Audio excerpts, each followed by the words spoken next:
Hey everyone, and welcome back to the Gray Students Podcast. My name is Scott, and I am joined by my good friend, Pastor Brian.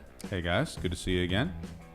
Brian, since last episode, you asked me to give me a fun fact so that our name tickers can actually be read, because unless you're a speed reader, Right, there's you no can't way get you can it. read it. And I've watched the last couple of episodes, and I still only get to the same same portion of it. I don't make it past the names. So. Yeah, I'm like, Scott. Okay, it's gone.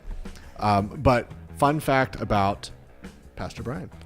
Fun fact about me is people always wonder about my beard. Is there a story behind the beard? Not really, other than the fact that I've always kind of grown a beard, and I've just had to repress it during certain times of my life because not everybody appreciates the beard. So Sure. I've been growing it this way for about 2 years, maybe going on 2.5 now. So I have no plans to change or shave or anything along that nature. So No inspiration? no, it's kind of it literally happened one day. I was like, I think I'm gonna grow it out, and here we are. So it's kind of become part of me now. It's like it's kind of its own entity now. So. Yeah, I mean, maybe we'll get an Instagram someday. Yeah, maybe. I don't know. That's just a whole lot of... My dream goal is to rep for a beard oil company. That would be nice. Like to, I use Grave Before Shave beard oil. Yeah? So it'd be cool to rep for those guys, or Come on, guys, pick it up. Do something, get some product and rep it, because it does take a lot of time and energy and effort to not make it look like a rat's nest. So yeah, that's my fun fact. The beard is just part of me at this point. So. That's awesome. One of my favorite quotes is from Phil Robertson, the Duck Dynasty guy, where it's like someone asks you, like, "Hey, you're growing a beard?" Like, no, it's doing that all on its own. I'm not doing it. Yeah. That's funny. Yeah. Well, today, thanks for that fun fact, by the way. Today we are going to be talking about back to school. I mean, y'all have been back in school now for a couple of weeks, depending on the time when this gets released, but it'll be in at least a couple of weeks that you're back in school. And so Brian and I were talking, and we thought maybe we would, do a little podcast on just some of the ways to make being back in school a little bit more easier. How else would you frame what we're going to be talking about today? Yeah, I would say we wanted to kind of talk to you guys in relation to some of the thoughts and emotions that happen with the back to school time. Some of the pressures. Yeah, because we're not unfamiliar with those pressures, and we've felt those same things, and at this point in the school year, kind of the initial excitement, if you can call it that, novelty of new classes and new rhythms, depending on if you're coming into junior high for the first time or transitioning into senior high. All of that is kind of worn off at this point, and you're kind of into the drudgery and the routine of the school year already. Yeah, like you're already counting down the days to... And we've got a long way to go. So one of the things we wanted to talk to you guys about was some of those emotions and some of those thoughts and how you're processing those.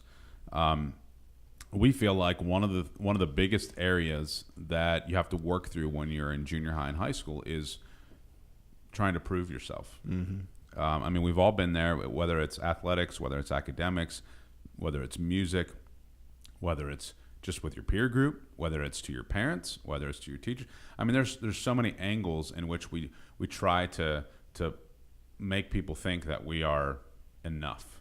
Yeah. And I think that's where a lot of the pressure comes from, not just in school, but also with all the extracurriculars and everything else, to juggle everything. And if you've got honors classes, that amps it up even further. And so that idea of where you feel pressure to perform or pressure to live up to a certain standard can be crippling. I mean, that can be something that just incites fear in you, something that kind of just makes you not sleep well at night. You worry, you begin. I mean, there's so many angles to it. So we felt like maybe we'll just talk about that a little bit today. And if that's something that resonates with you guys, shoot us a message or comment on this post. And we'd love to dialogue a little bit more, a little bit deeper that we can do in a podcast about that. But we wanted to recognize that, man, this is something that is legit, and it's something you have to work through. Yeah, and I just remember for me, Junior high was okay. I mean, it was a little bit of a transition. Again, it was all in the same building for me, so it wasn't that big of a change. But high school, we were connecting with kids from a bunch of other schools, and I just remember the pressures of figuring out where you're going, figuring out who your friends are, figuring out, what is it that I should be doing. You're still trying to find yourself, trying to figure out what your likes and interests are. And I know the big thing for me was trying to decide, who am I going to try to trek with? Like, who am I going to try to make my friends going to be? And you kind of begin to realize that not everything's going to go your way either. And so you start to freak out a little bit because you say, you know what, classes are hard. Building friendships is hard. The people I thought that were my friends really kind of aren't. And so it's easy to just kind of isolate yourself. And I would say that's not a good answer for that. But I mean, that was a couple of years ago. I mean, yeah, I don't want to say how many, but what makes you say that isolation's not a good option? Well, and I actually went that route a little bit, and what I just found was it didn't solve any of my issues, and in fact, it kind of made me the kid that was like, oh yeah, he doesn't want to talk to anyone.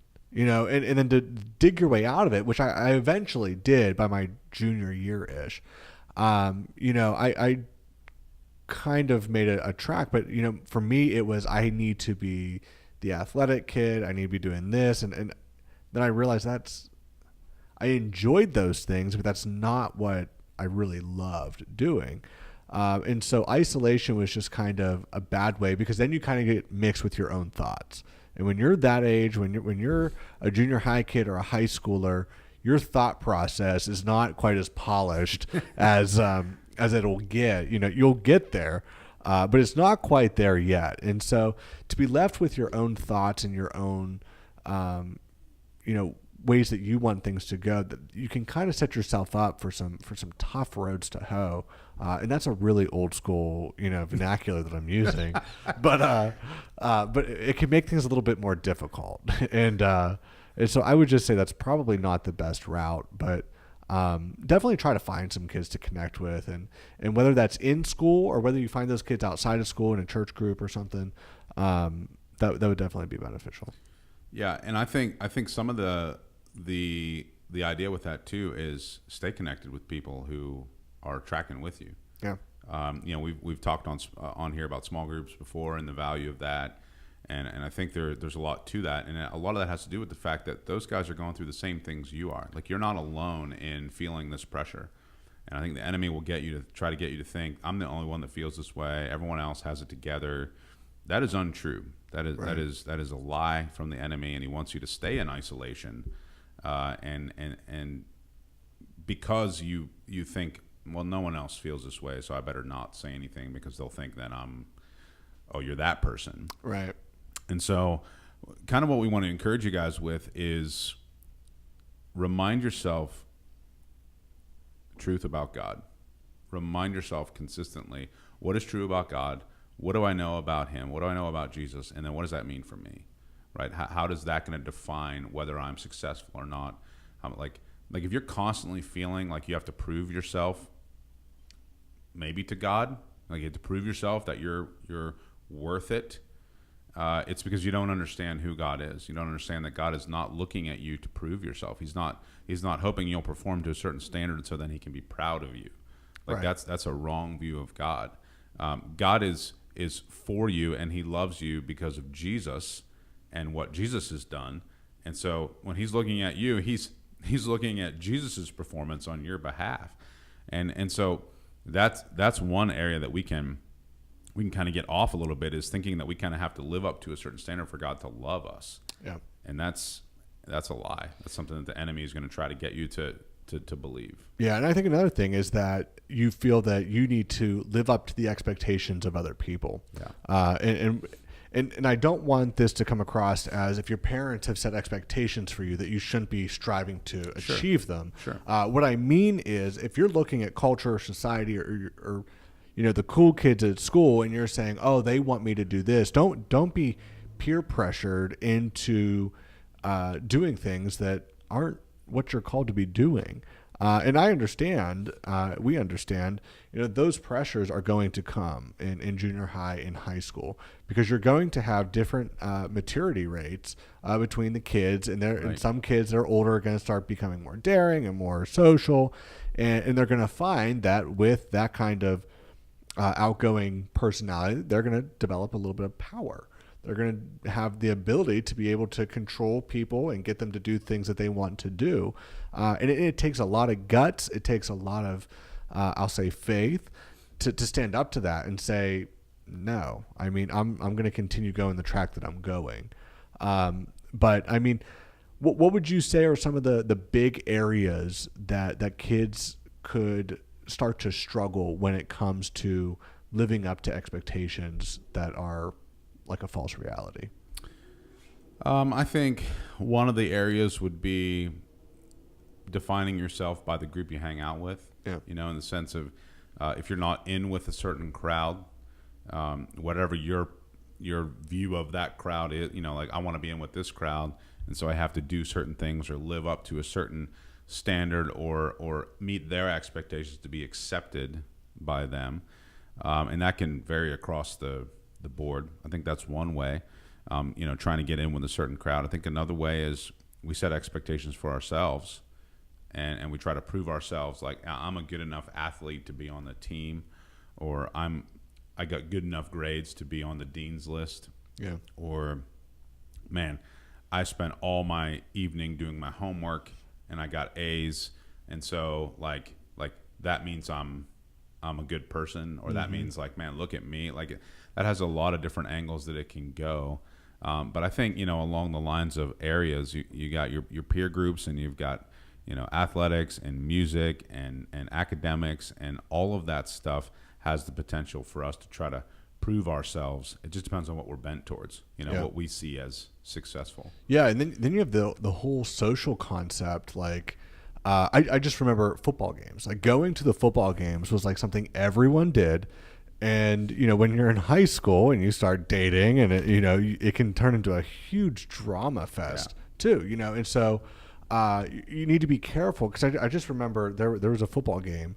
I think it was my freshman year, sophomore year or something. And this is where I started going into isolation, just being like, well, I'm just not going to talk to anyone. Just rumors start getting spread, and so, or you start going to parties and there's expectations of what you should be doing in these parties, whether that's drinking, whether that's, goofing around with people or going out.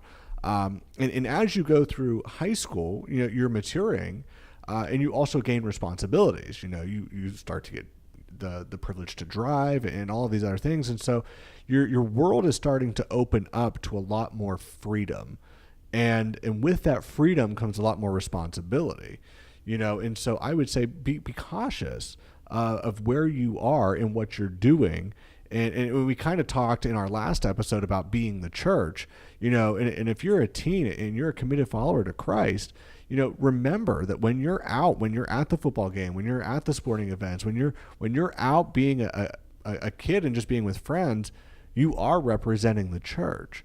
And so be mindful of that and take it seriously.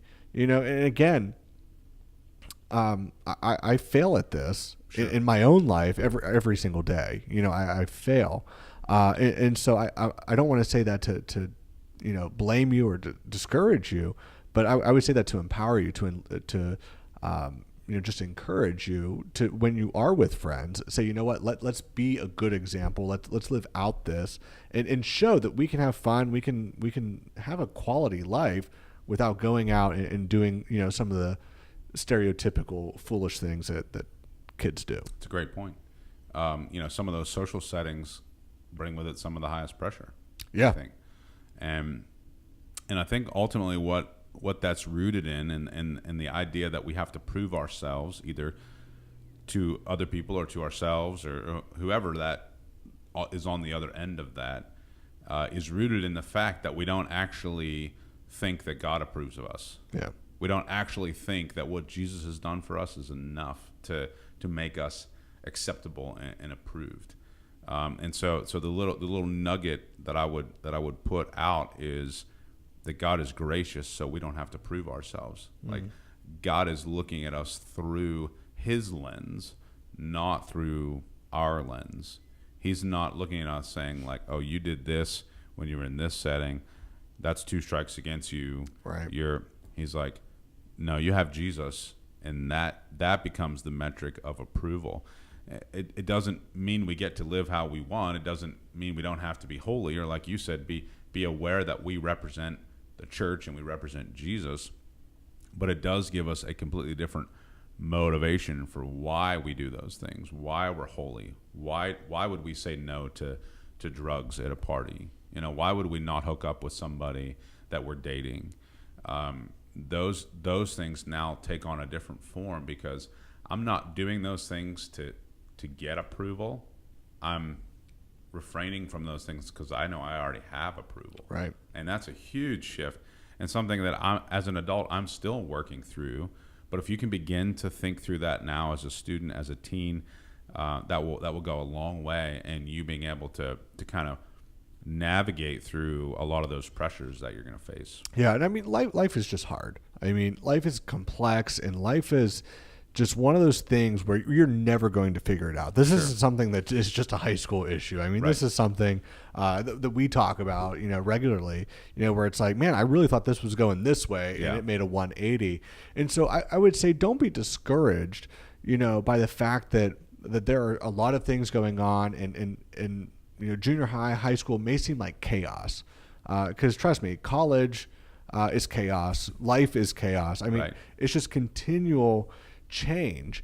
And so even though there might be, people that you would say, man, I really want to be in their circle of influence. I want to be, friends with them. I want to hang out with them.